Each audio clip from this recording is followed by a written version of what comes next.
You just got promoted.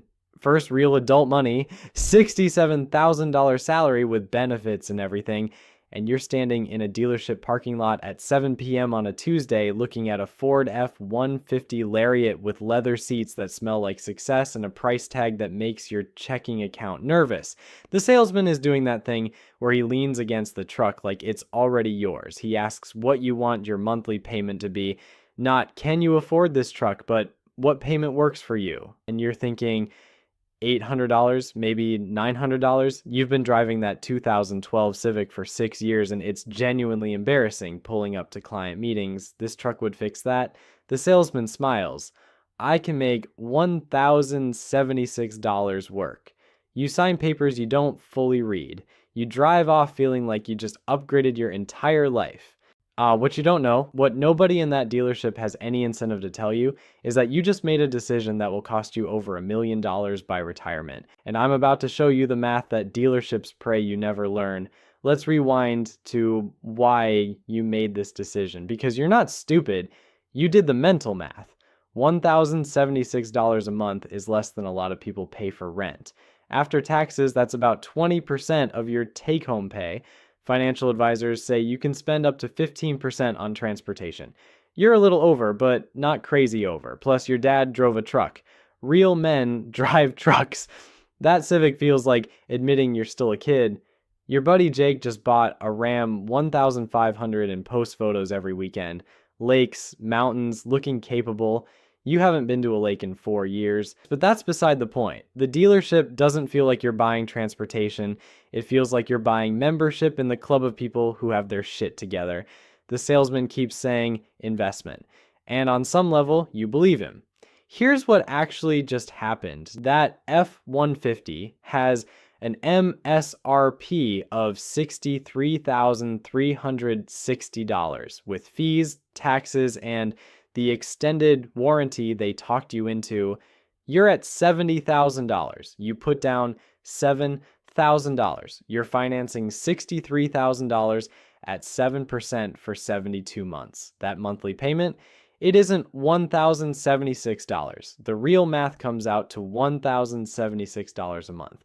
Over 6 years, you'll pay $77,500 in total payments. Add your down payment, and you're at $84,500 all in. But here's the thing that should make your stomach hurt. By the time you make that final payment 6 years from now, that truck will be worth approximately $31,000. You paid $84,500 for something that's now worth $31,000. That's not an investment. That's lighting $53,500 on fire, except it took 6 years and you got to sit in leather seats while you did it. But we're not even to the devastating part yet. If instead of buying that truck, you'd bought a 3-year-old Civic for $15,000 cash and invested the $55,000 difference in a boring S&P 500 index fund at a conservative 7% return, here's what happens. You're 25 now. At 35, that $55,000 becomes $108,000. You've doubled your money by not buying the truck. At 45, it's $212,000. At 55, it's $417,000.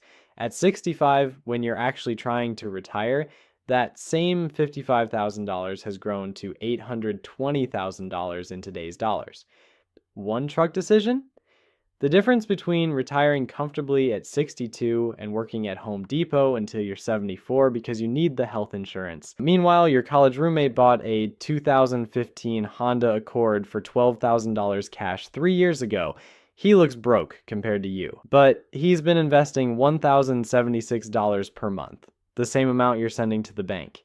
His investment account just crossed $43,000. You've made $38,700 in payments, and your truck has depreciated $21,000. He's up $43,000. You're down $60,000. The gap between you is over $100,000 after just 3 years, but nobody looking at you in a parking lot would know this. You look like you're winning. Let me show you what the next 7 years actually look like. Month 3, payment's fine. A little tight. You cancel the $180 gym membership. Except you're not saving money on gas. The truck gets 18 miles per gallon. Your Civic got 34. You're spending $144 more monthly on fuel than you budgeted. Month 8, check engine light. Our faulty oxygen sensor, $380. You put it on a credit card. Year 2, insurance renewal, $2,680 annual premium. You budgeted $1,400. That's $223 per month just to legally park the thing. Year 3, tires, all 4, $1,200. You finance them because you don't have cash. Year 4, transmission service, brake job, alignment, $1,800 total. Your emergency fund, which was $4,000 when you bought the truck, is now $340. Year 5. The truck is worth $39,000. You owe $31,000. You've paid $68,200 and you own $8,000 of actual value. Year 6, final payment. The truck needs $2,400 in suspension work, and your coworker just bought a new Ram TRX. The cycle begins again. Here's the truly devastating math. Most people don't just buy one expensive truck. They buy one every 7 years for their entire working life. Like person A buys a $70,000 truck every 7 years from age 25 to 60. That's 5 trucks. Person B buys an $18,000 used Camry on the same schedule.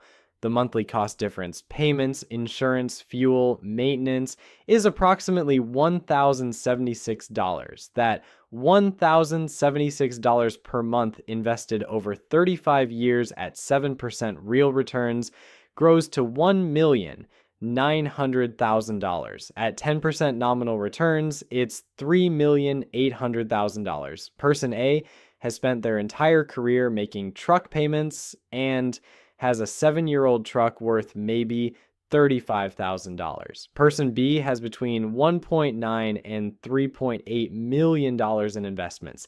They endured the same commutes, bought the same groceries, lived the same life. One drove a nicer vehicle, the other became wealthy. And now we arrive at the part that should make you genuinely angry. This isn't just about one person making one bad decision. And this is a system designed to extract wealth from people who can least afford to lose it. The dealership makes about $2,400 on the sale itself. The big money is in financing. They get a commission of $630 to $1,260 from the bank.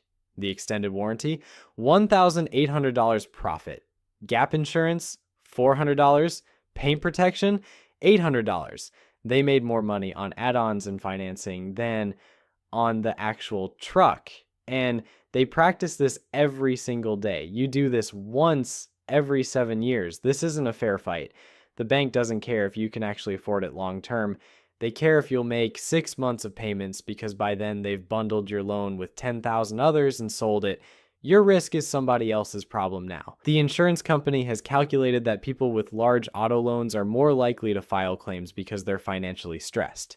You're subsidizing other people's poor decisions while making your own. And the marketing. Every truck commercial shows mountains, boats, lumber. They're selling identity and masculinity, except according to Strategic Vision, 75% of truck owners use their truck for towing once per year or less. Only 7% frequently tow anything. The most common use? Commuting to an office job. More than half of F-150 owners say they use their truck primarily to drive to work and sit in traffic. They're selling you a $70,000 costume that depreciates. Here's what makes this truly perverse. The people who can actually afford these trucks aren't buying them. Warren Buffett, worth $120 billion, drove a 2006 Cadillac DTS for nearly a decade. Sam Walton drove a 1979 Ford F-150 until he died in 1992. It's in a museum with his dog's teeth marks on the steering wheel. Mark Zuckerberg drives a Honda Fit. They understand something fundamental. Wealth isn't what you drive. It's what you own that generates income while you sleep. Meanwhile, the average American has $87,000 in total retirement savings, and they're driving $50,000 to $70,000 vehicles. The person who looks wealthy is broke. The person who is wealthy looks boring.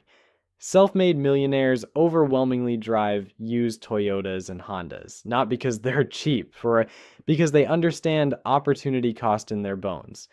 You know what's actually impressive? Not needing to impress anyone. So what's the actual move? Let me give you the strategic alternatives. Strategy 1, the rental math. You need a truck bed 10 times per year. Rentals cost about $100 each. That's $1,000 annually. The annual cost of owning a $70,000 truck is approximately $15,900. You're spending $14,900 per year for convenience. That $14,900 invested at 7% over 30 years becomes $1,406,000. Strategy 2. Just buy the base model. An F-150 XL starts at $38,710. A King Ranch starts at $74,360. Towing capacity, identical. Payload, identical. What's the $35,650 difference? Leather seats, a better stereo, chrome trim.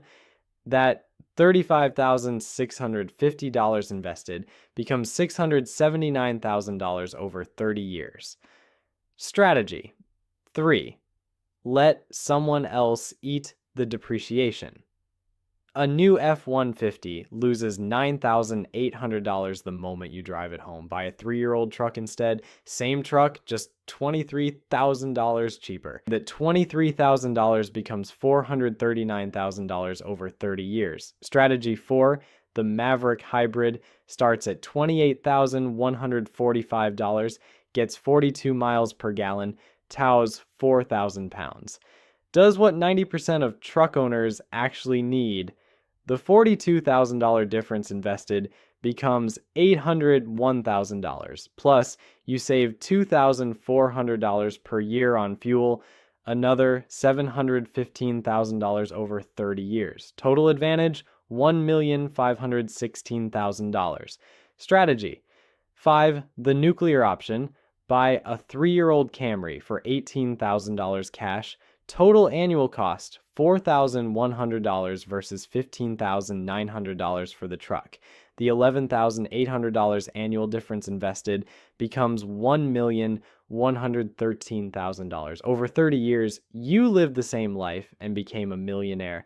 The only difference is what you were sitting in.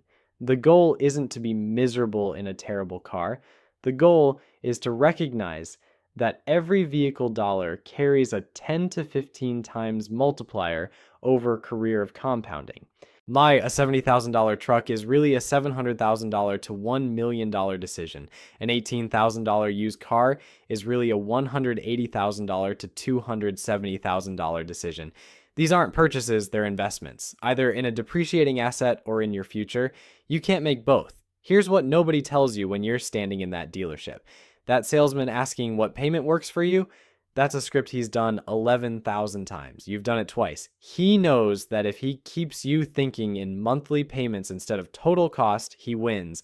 The bank doesn't care if you can afford it long term. They care if you'll make 6 months of payments before they bundle and sell your loan.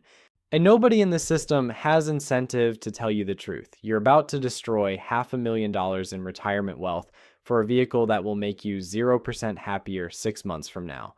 Researchers call it hedonic adaptation.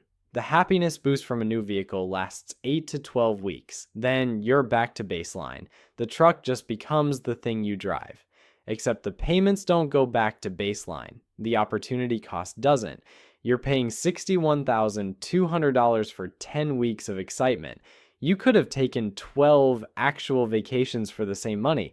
Our culture makes you feel like this is normal, like debt is just adulthood, like working to pay for a depreciating asset is somehow responsibility. It's not, it's a trap. And you can choose not to step in it, because here's the secret wealthy people understand. Looking rich and being rich are inversely correlated. People driving $70,000 trucks are usually broke. People driving $15,000 Camrys are often millionaires. One group optimizes for appearance and the other optimizes for reality. The median American has $87,000 saved for retirement. People aged 55 to 64 have a median of $185,000. They need about $1.26 million. They're $1 million short, and many are driving vehicles that cost them $500,000 in opportunity cost. You cannot spend your way to wealth. You cannot finance your way to freedom. And here's what really gets me about this entire situation. We've normalized financial stress to the point where people think it's just part of being a responsible adult. You're supposed to have car payments. You're supposed to be stretched thin. You're supposed to feel that low-level anxiety about money constantly humming in the background of your life. But that's not normal. That's not how wealth is built.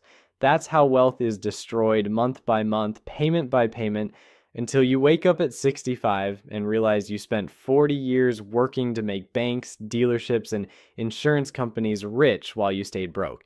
The system isn't broken. It's working exactly as designed. It's just not designed for you to win. Let me tell you what $500,000 in retirement actually means in practical terms, using the 4% withdrawal rule, which is the standard safe withdrawal rate that financial planners recommend. $500,000 generates $20,000 per year in retirement income. That's $1,667 per month for the rest of your life without touching the principal. That truck you bought at 25 didn't just cost you $70,000. It cost you $1,667 per month for every month of your retirement. That's your grocery budget. That's your utilities. That's your ability to travel, to help your kids, to not worry about whether you can afford your medications. Every time you make that $1,076 truck payment, you're not just paying for transportation. You're trading away your future freedom at a rate of $2 of retirement income for every dollar you spend today. And here's the part that should genuinely terrify you. All right, according to recent data, auto loan delinquencies are at their highest level since the Great Recession. Over 7 million Americans are 90 days or more behind on their car payments. Repossessions are surging. Like, people are losing their vehicles and still owing thousands of dollars on loans for trucks they no longer own. The system doesn't just want your money, it wants you trapped in a cycle where you're always one missed payment away from disaster. And the craziest part? Most of these people genuinely believed they could afford the truck when they bought it. The math worked on paper, the monthly payment fit in the budget, they did everything the dealership told them to do, and they're still drowning. I'm not trying to be preachy or tell you how to live your life. I'm trying to show you a reality that the entire automotive financial complex desperately wants to keep hidden. Every $1,000 you spend on a depreciating vehicle is roughly $15,000 you won't have in retirement.